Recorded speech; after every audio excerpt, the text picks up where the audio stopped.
Every month that meter spins. Every month you pay. Over a lifetime, the average household sends tens of thousands to utility companies, renting access to energy flowing through lines they'll never own. The Amish have never connected, not once.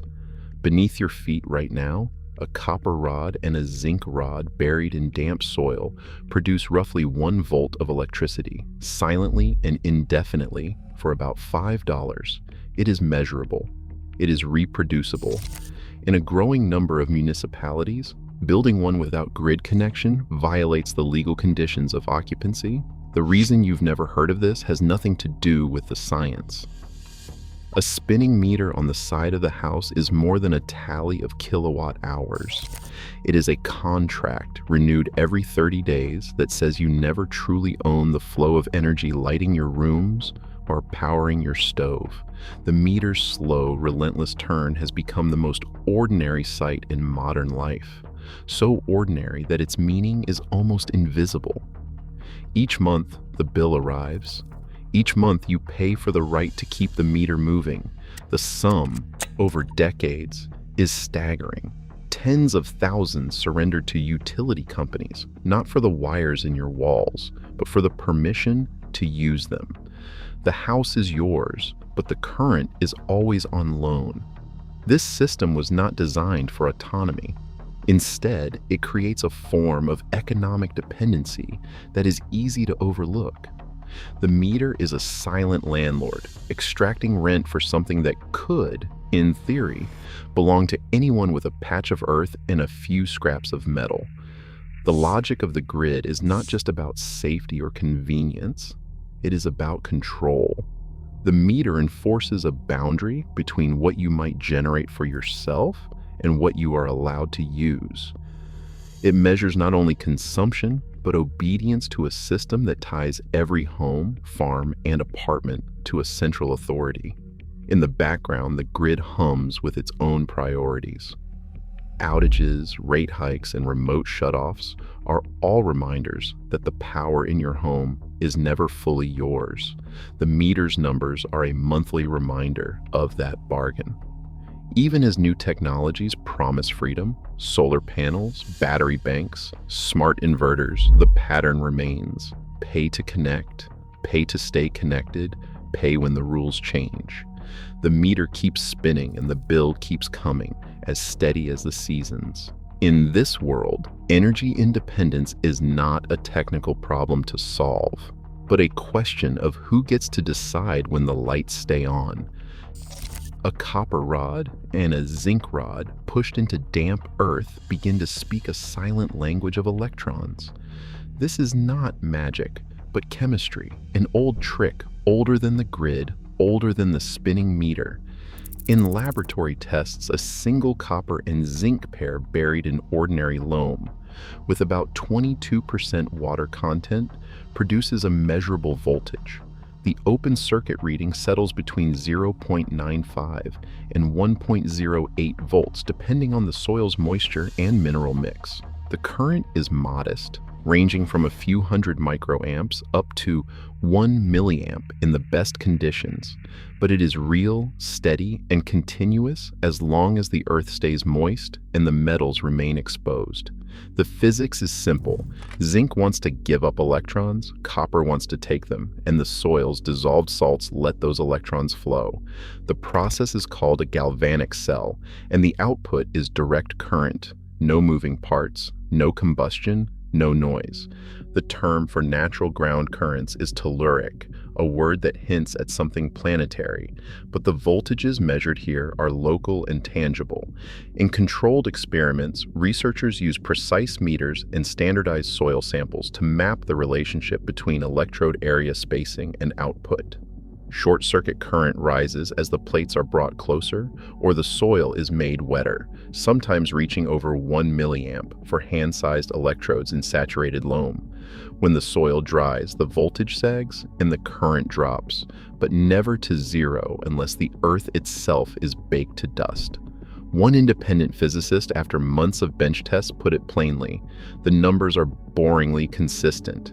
You get about a volt per cell, and the current tracks the moisture. It is not enough to run a refrigerator, but it is enough to prove the point.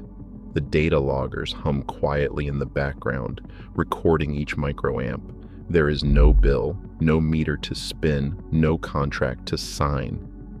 Only the slow, persistent work of the elements themselves, making power from the ground beneath our feet. A single earth battery, buried in damp loam, delivers a trickle of energy so small it barely registers beside the roaring appetite of a modern home. Yet the math is stubborn. One copper and zinc pair, under field conditions, gives out 0.34 milliwatts, roughly 8.2 milliwatt hours in a day. That is enough to light a single low-power LED for a night, or to trickle a few milliamp hours into a battery day after day, as long as the soil stays moist and the metals hold out. The output never surges, never spikes, just a slow, endless migration of electrons, as patient as groundwater. Scaling up is as simple as repetition. Each cell, buried a hand's width from the next, adds its own fraction of a volt. 10 in series, and the voltage climbs toward 10. 100 in series, and a familiar number appears, 12 volts, the ancient standard of off-grid lighting and radio circuits. But the current does not multiply in series, it stays bound by the weakest cell in the chain. For more current, cells must be stacked in parallel, each their own silent worker, sharing the load. The result is not a miracle, but a system. A field of copper and zinc, arranged in careful rows, can fill a battery at a glacial pace. It cannot run a washing machine or a refrigerator. What it can do, reliably, is provide a trickle charge, enough to keep a radio alive, to power a sensor, to light a lamp in the dark. Over a month, 100 cells might yield a few tenths of an amp hour. This is not abundance, but it is independence. Energy that flows without a meter, without a bill, without permission. The question lingers. If such a system is so modest, so unthreatening, why has it vanished from the landscape? The answer lies not in the physics, but in the rules that govern what is allowed to exist.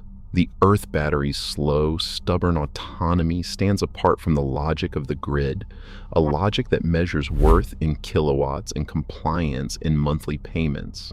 The next question is not how much energy the Earth can give, but why so many are told not to ask. In Amish country, the absence of a power line is not a gap to be filled, but a line drawn with intention. Across the fields of Lancaster County, Pennsylvania, and the winding roads of Holmes County, Ohio, the Autonomy, the unwritten code that shapes every detail of Amish life, spells out what is permitted and what is not. The rules are not simply about electricity. They are about who holds the reins of daily life.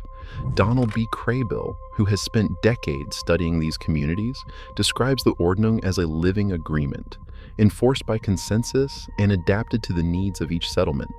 In Lancaster, the oldest and largest Amish community, the Autonomy allows electric light in barns and even a few appliances, but never a wire from the public grid to the house.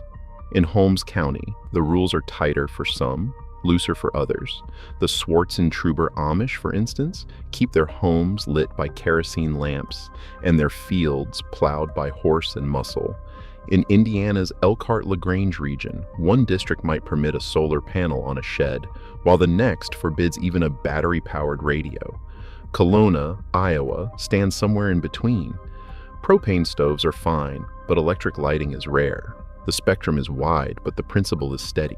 Energy must remain under local control. The Autonomy draws a hard line against dependence on outside systems, not out of fear, but to protect the fabric of the community. The grid is seen as a tether, one that could unravel the bonds of mutual aid and self-reliance that have held these settlements together for generations. For the Amish, autonomy is not an abstract value. It is lived, enforced, and defended, one unconnected farmhouse at a time. The Rural Electrification Act of 1936, Public Law 74605, arrived with promises etched in the language of progress. Federal money flowed into the countryside, underwriting the cost of stringing power lines across fields and valleys once left in darkness. Archival maps from the late 1930s trace these new arteries, black lines radiating from substations, crossing farm after farm, promising an end to isolation. The rhetoric in government pamphlets was clear. Electrification meant modernity, comfort, and economic uplift. But embedded in those maps and statutes was something else, a quiet displacement of every alternative that came before. The Rural Electrification Act did not outlaw local generation or small-scale solutions. It simply made them irrelevant. When a neighbor's barn was wired at no upfront cost and the monthly fee was set by federal cooperative boards, the arithmetic changed overnight. The simple earth battery, the windmill on a ridge, the hand-built generator in the shed, these became curiosities, subsumed by the grid's relentless expansion. By 1950, more than 90% of rural households were connected, up from just 5% before the act.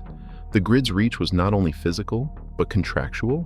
Joining the cooperative became a requirement for service. And with it came obligations, monthly payments, adherence to safety codes, and the slow erosion of any claim to independent power. The law's language spoke of opportunity, but its effect was uniformity. The grid was no longer an option, it was the default. Even those who might have preferred to remain off-grid found themselves surrounded, their choices narrowed by the steady march of subsidized infrastructure. The Rural Electrification Act made electrification cheap, but it also made autonomy expensive. The old ways, once practical, became impractical by design. A township codebook sits heavier on a desk than any stack of wires or rods. In the township of Green, the rules are inked into law, not folklore. Section 5.1 of the Municipal Code draws a line that cannot be crossed. No certificate of occupancy shall be issued for any dwelling unless proof of utility service connection is provided. The language is clinical, but the effect is absolute. Without a signed letter from a utility, a new home is legally uninhabitable. The law does not mention earth batteries, solar panels, or any alternative by name. It simply requires the stamp of a utility company, making grid connection the price of shelter. Enforcement is routine. When a house is finished, the building inspector asks for the utility confirmation letter. No letter, no occupancy permit. The process is not dramatic. A missing document, a denied application, a family waiting for permission. Attorneys who specialize in municipal law explain it plainly. The code is designed to guarantee that every dwelling is tied to the public grid, both for safety and for compliance. There is no pathway for a purely off-grid system, no checkbox for autonomy. Even if a home is fully powered by solar, wind, or 100 copper and zinc cells buried in the yard, the law remains unchanged. The grid must touch every address. Other townships follow the same pattern. In Quincy Township, Michigan, Public Act 233 requires utility service confirmation for every certificate of occupancy. In Elderslie, Ontario, council minutes show a zoning amendment denied because the project could not prove compliance with utility service standards.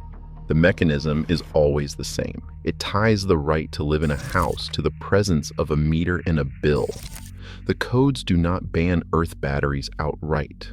They simply erase the possibility by making grid connection a non-negotiable condition of modern life. Autonomy is not outlawed. It is procedurally denied. Solar panels shimmer on suburban rooftops and wind turbines spin across the prairie, promising a future free from fossil fuels. But beneath the surface, these systems come with their own silent dependencies. Every modern off-grid setup hinges on a black box, the inverter. This device, tucked between the panels and the battery bank, is the gatekeeper that turns direct current into the alternating current required by most appliances. Its lifespan is rarely discussed in glossy brochures.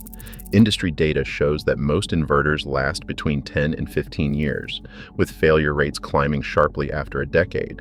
Replacement is not optional. The system goes dark without it.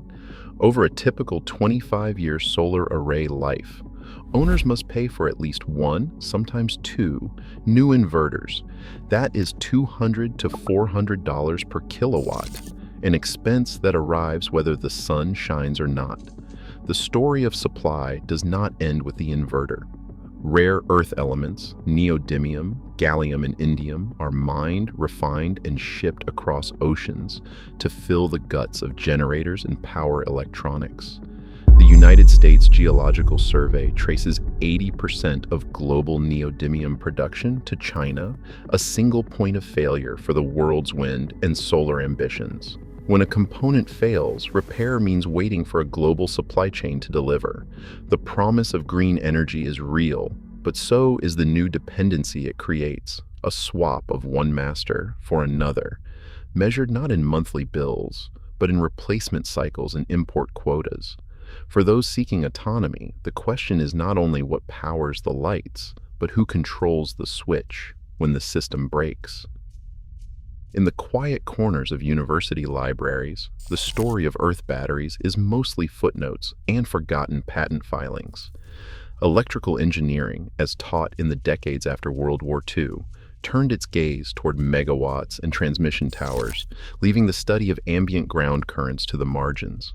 Syllabi from MIT and Purdue in the 1950s and the 60s list entire semesters on transformer design and grid synchronization, but barely a line for galvanic soil cells. The discipline's priorities were clear: fund what scales, ignore what does not. A handful of researchers tried to push against the current.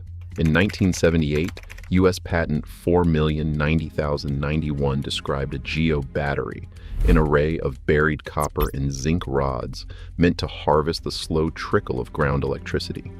The inventor, a Midwestern engineer, ran field trials on rural land, reporting open circuit voltages of 0.4 to 0.7 volts per cell. The results were published in the AEEE Transactions on Power Apparatus and Systems, but the patent expired quietly, never commercialized. Later filings, WO 2000-6102-555, for example, added tweaks, cement-embedded electrodes, arrays designed for sensor networks. Each promised a trickle of power, never a flood. None drew serious funding from the Department of Energy or the National Science Foundation.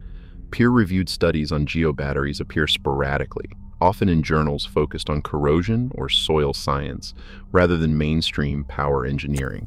Citations are rare, and the literature notes are brief: potential difference observed, current density low.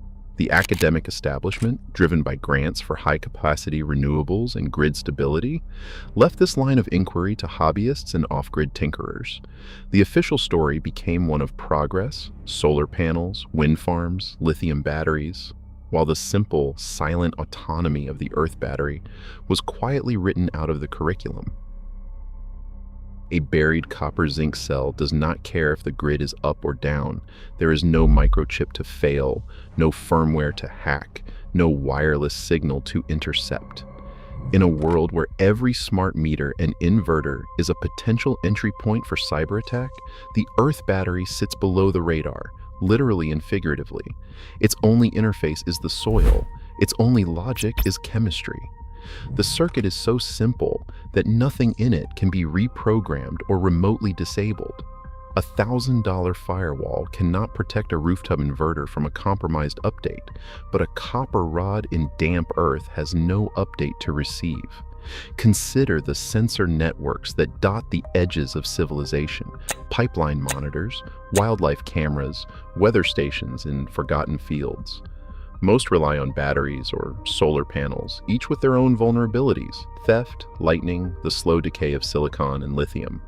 A field array of Earth batteries, on the other hand, can trickle power to a sensor for years, immune to the outages and blackouts that ripple through the grid.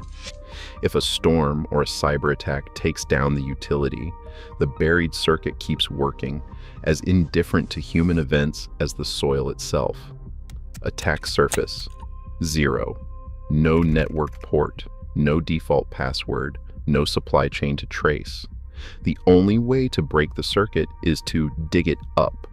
In a time when resilience is measured in layers of complexity, The Earth battery's greatest strength is its refusal to participate in that game.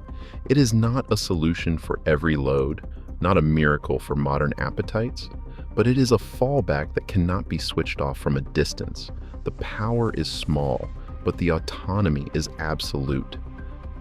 Today, the law draws a hard line between sanctioned power and quiet self-reliance.